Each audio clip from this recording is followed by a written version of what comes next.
23 ফেব্রুয়ারি রাত যত গভীর হয়েছে, রাজধানী ঢাকায় ছিনতাই, ডাকাতি, সহিংসতা ও হামলার একের পর এক ঘটনা ঘটেছে আর আতঙ্কে কেটেছে রাজধানীবাসীর রাত।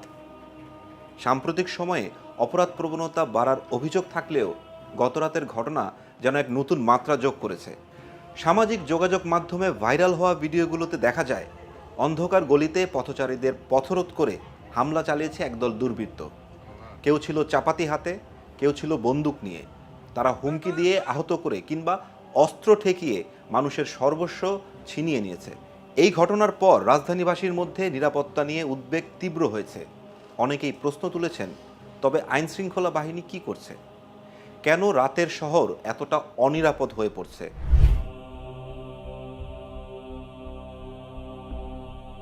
একটি ভাইরাল ভিডিওতে দেখা যায় মোটরসাইকেলে আসা একদল ছিনতাইকারী পথচারীদের উপর হামলা চালিয়ে মূল্যবান জিনিসপত্র ছিনিয়ে নিচ্ছে।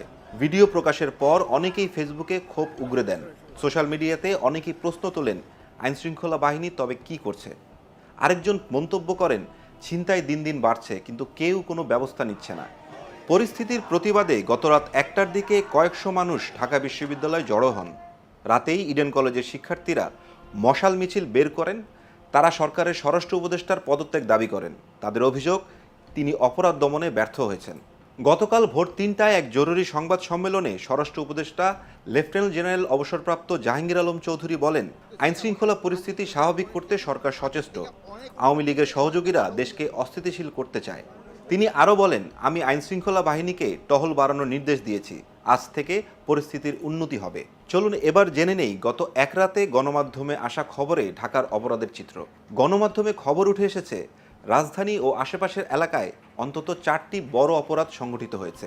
প্রথমে আসি রামপুরা। রাত 10টা 30 মিনিটের দিকে সশস্ত্র ডাকাত দল স্বর্ণ ব্যবসায়ী আনোয়ার হোসেনকে গুলি করে তার কাছ থেকে 200 ভরি স্বর্ণ ও নগদ অর্থ ছিনিয়ে নেয়। ধানমন্ডি, সন্ধ্যা 7টার দিকে শঙ্করে কিশোর গ্যাং আতঙ্ক ছড়িয়ে পড়ে। স্থানীয়রা মসজিদের মাইকে সতর্কবার্তা প্রচার করেন। আশুলিয়া, জনপ্রিয় টেলিভিশন অভিনেতা আজিজুর রহমান আজাদ নিজ বাসায় হামলার শিকার হন। দুর্বৃত্তরা তার পায়ে 3টি গুলি করে। তার মা ও স্ত্রী আহত হন। মোহাম্মদপুর, ফেসবুকে ভাইরাল হওয়া এক ভিডিওতে দেখা যায় ছিনতাইকারীরা রিকশায় থাকা 2 নারীকে লুট করছে। বাড্ডা, 7 বছর বয়সী এক শিশুকে ধর্ষণ চেষ্টার অভিযোগে নিরাপত্তারক্ষী সবুজ আহমেদকে স্থানীয়রা আটক করে পুলিশের হাতে তুলে দেয়।